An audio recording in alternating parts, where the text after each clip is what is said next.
No, go ahead. Okay. Hello, my name is Richard Baldwin, and you are listening to Harpcore.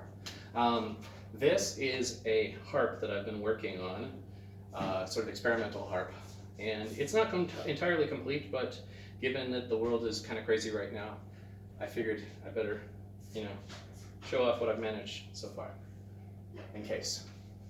So this is a stealth harp made by a company in Milan, and that's what it normally looks like. This one over here, it's a cross-strung harp, and it's great.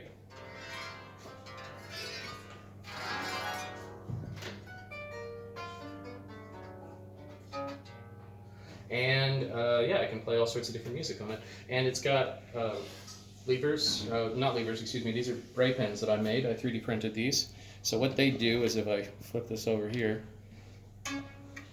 it makes kind of buzzy sound. They used to use those in the Middle Ages and the Renaissance.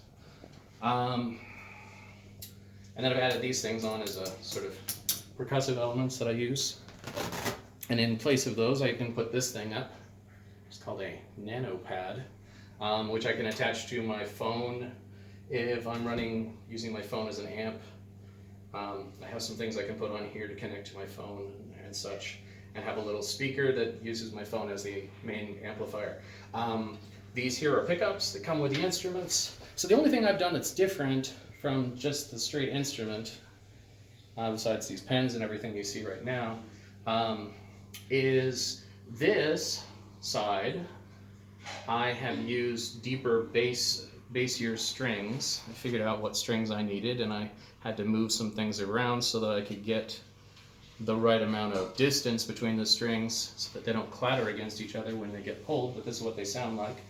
The top still needs a little work. These still need some work, but they sound like this.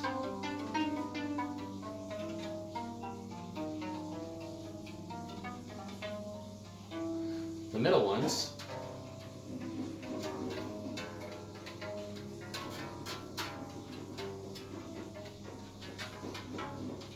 and then the bassist ones, the most bassy.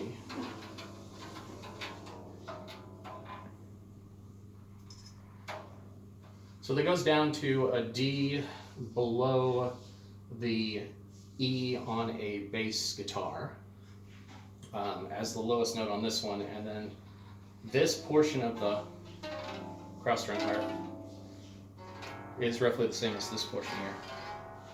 And then I've got more up to, that note is an A sharp 6, if the middle C is a C4, which is that note. Okay, so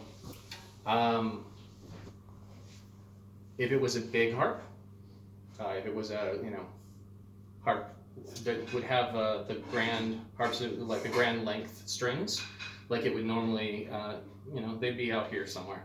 I'd have to reach out very far. And the harp itself would be big, and it would be heavy, because it would need to deal with a lot more tension in the strings. Now this harp is very quiet, comparatively, as an acoustic instrument, but it works really well electrically, and it's good in quiet enough situations as an acoustic instrument as well. It's nice as a practice instrument, and also you can amp it, and you can play it with a couple people around. They can hear it pretty easily.